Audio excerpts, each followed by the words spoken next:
I think Grant Delpit said what he's going to say. If you go on social media right now, you would act like Grant Delpit said, not only is he easy to bring down, he will have 0 positive yardage on Sunday. It does make it seem like Grant Delpit believes that he is the greatest to ever play his position, and Derrick Henry might as well be a practice squad guy, which is just it's not really the case here. And I don't hate the confidence. I didn't hate the confidence yesterday from Jerry Jeudy.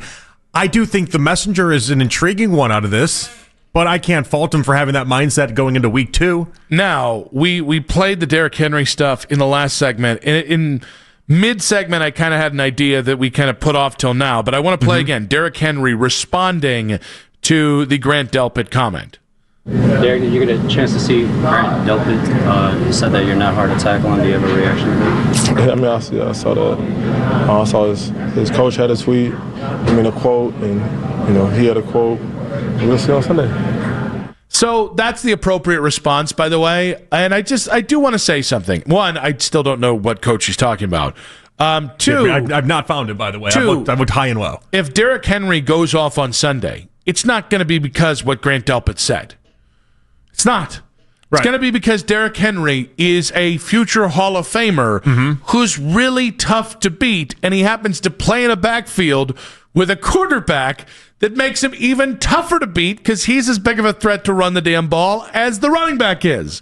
So, there's a part of me that, I don't know, maybe it's because you and I have had discussions about living in our fears, and I think with the Browns the first couple of weeks, you've been more there than I have. I've been open about living in my fears, yeah. And there's something, and maybe it's me just kind of being like, well, I don't want to do that.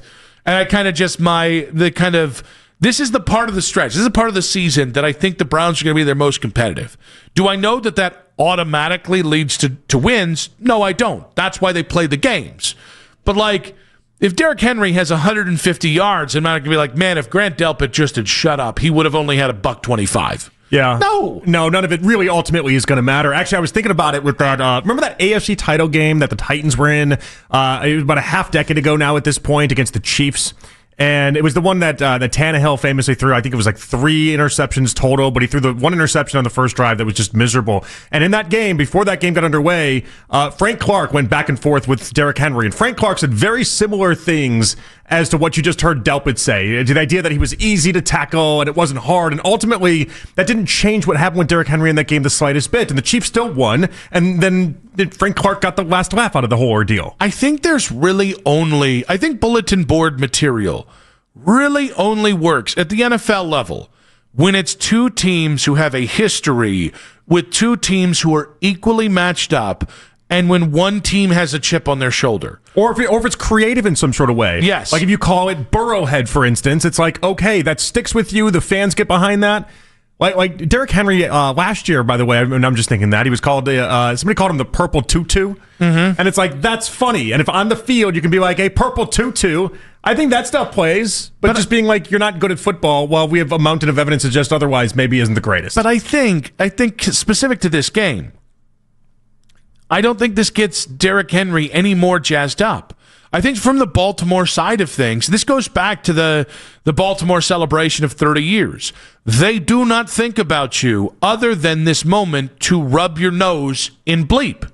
That is the same thing with the Ravens team. Even though you've had more success against the Ravens the last 5 years than you did the previous 10 years, they do not think about you. You are the little brother in this scenario, but you are the littlest brother. You're not even like the next youngest brother. They just do not think about you, especially coming off a 3-14 season. If this was the Chiefs game 2 weeks from now, and it was insert Chief safety's name here, or if this was Trent McDuffie saying it, I think it actually might have some sort of impact, because the Ravens are going into that game with juice, not specific to wanting to beat the Chiefs. Not just, well, we got to win, it's the NFL, and we're coming off a loss like they are right now, which that's a different kind of juice. No. The Ravens, I just do not think about you in any way So I think this is one of those things where Derrick Henry kind of just had it his sounded answer. like it got in a little under Derrick Henry's skin. It really did. But I don't think there's any. I don't think it adds anything from that side. I'm with you. I think a lot of the trash talk is what it is, and it's very overrated at times. There are appropriate moments for it where it does feel like it really irks people, but this isn't it. Now, what it might happen after the game if Derrick Henry goes off, maybe he quote tweets his stats and says something along the lines of like, "Guess I am hard to tackle," and then it's like a funny moment and that goes viral. But even in that instance, Grant Delpit loses nothing in this. Yep. Like he only ends up looking good. Like, professional football player thought he could do his job at an elite level. Why is that embarrassing? And if for Browns fans, because this is like if you or I try and guarantee a win or guarantee a loss. Same thing. That's exactly what I was thinking about. Fans come back and just get furious and hold it against you. Guys, well, they hold it against you if you choose against the Browns. That too. If you choose for the Browns, then it's the Grant Delpit guarantee you're making here. It doesn't really. You clearly did not see the Joe Thomas mentions from last Friday, from Monday to yesterday, where there's many Browns fans. Browns fans were back. not really mad at Joe. Actually, mad at Joe Thomas. There was for that. legitimately. I do not remember his handle. There was legitimately one guy pissed about it.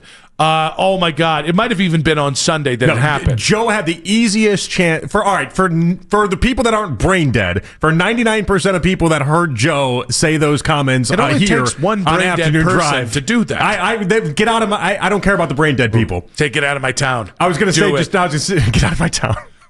No, they don't matter. They don't matter. They're brain dead. Their brain is mush. They don't count anyway. We can't treat them as real people in these discussions. 99% of people looked at what Joe said and thought, "Wow, there's some confidence there." Now, that's a good thing. To get back to it, if Derrick Henry rushes for 150 yards on Sunday and Baltimore wins by 2 touchdowns, it's because Baltimore was supposed to win by 2 touchdowns and Derrick Henry was supposed to rush for 150 yards.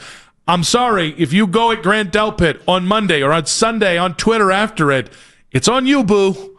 It really is. If you do, you are living in that other special 1%. We came very close to going Susian together. That's on you, boo. If you do, whoo-hoo. 216-474-0092. You boo.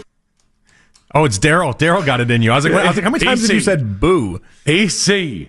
Derrick Henry has responded. Was Grant Delpit in the right for what he said earlier today? Marvin in Orange, welcome to the show. Hey, thanks for taking my call, guys. Glad to be on. I wanted to remind everyone that Grant Delpit actually laid a big hit on Derrick Henry last year. Oh, we referenced that hit. Mark, we referenced that hit. Decleated him. Yeah, so I think Grant has every right to talk his stuff to Derrick Henry. And you know what? You guys are exactly right. If Derrick Henry goes off and the Ravens beat us by 2 touchdowns, it has nothing to do with what Grant said. Thanks for taking my call. Marvin, we appreciate you. I like when people agree with us. I just know how this is going to go. If the Browns lose, it is going to be unbearable to be on. It's already unbearable to be on social media, if we're being 100% honest. But the number one thing we're going to have to hear Sunday and Monday, and the number one thing we're going to have to rebut Sunday and Monday, this is just another reason now I don't want to lose, is, well, if Grant Delpit had kept his mouth shut, it's like, guys, the Browns are clearly amped up for this game. If we're talking about like that idea I said earlier, like the bulletin board material, I think flows one way in this kind of relationship. Yeah. It goes from Baltimore to Cleveland. I think it is effective in getting the Browns players a little lathered up. I don't think there's nothing the Browns could say. I really don't think there's a damn thing. I think Josh Allen's better than Lamar. Put like the best bulletin board material you got, and I don't think it's going to impact the Baltimore Ravens at all. I got a new theory. Ooh. A nude theory or a new theory? New theory. Okay. I think Grant Delpit's just on a heater right now. How so? I'll explain. I didn't know if we were going Luis Ortiz. No. We were building it up. So remember Grant Delpit trash talking before the Bengals game as well? I sure do. You do? All right. And he wasn't really proven wrong in that. They didn't win the game, but all he did was trash talk the offensive line and then in turn also trash talk a little bit of Jamar Chase. And no part of him was proven wrong in that trash talk. And then it baited Jamar Chase in responding back. And so I would just say this is the second week in a row. For some reason, Grant Delpit is carrying the mantle of elite trash talker on this team. Maybe it's the LSU thing, I don't know. But he's carrying the mantle of elite trash talker on this team. Isn't that the entire secondary? And he's riding the hot hand because he correctly predicted out what would happen in week 1 as far as the offensive line struggling, got into a little back and forth, and now he's just trying to see if this continues on. So I like the idea that he's carrying the mantle of being our trash talker. Okay, but the problem is if you lose and that doesn't stop, if that doesn't diminish or slow your bleep talk, welcome to Juan Thornhill territory. It could. I was gonna go Thornhill. You took the words right out of my mouth there. We don't want that. Like, I want confident. All right, I want you to be hot about this game because you are 11.5-point dogs, and at some point, I want them to feel insulted about this. Yeah. Diminishing returns does apply at some point. I just think he's on a heater. I think he's like, I called out the offensive line for the Bengals. I called out Jamar Chase. Jamar responded accordingly. And then in the actual game, we were able to shut him down. Let's see what happens if I go for broke a second time.